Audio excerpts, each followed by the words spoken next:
तेबे एबे प्रत्येक योजना 2024 किसी ना किसी अपडेट आसूँ आगामी इलेक्शन दृष्टि रखी तो विभिन्न योजना जो रही तो से टंका निश्चित भाव में बढ़िबार लगी। तेबे आज अपडेट आपण मानक जनईदेवा चाहे कौन रही अपडेट कौन बढ़ो मसकू जी टंका पाऊला आपण मानक 2 गुणा पैसा मिल तो संपूर्ण अपडेट देखापी भिडियोटी शेष पर्यंत देखूँ आउ आपण मैंने जब मो भिडियो भल लगुच लाइक आ कमेंट माध्यम आपण मानक मतामत रखु।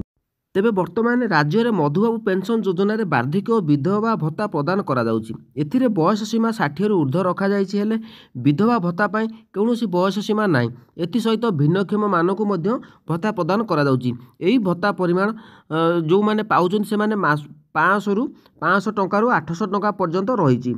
यही भत्ता टंका वृद्धि नहीं विभिन्न महल में दाबी हो आसूची कारण 500 टंकार जड़े मास सारा चलवा संभव होना।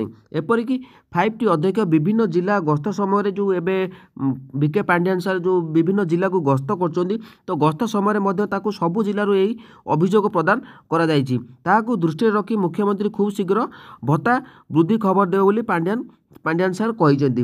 तेबे मु आपण मानू ये कही रखुची खूब शीघ्र राज्य में वृद्धि पाइब भत्ता टंका एने समस्त प्रस्तुति शेष हो जाइए।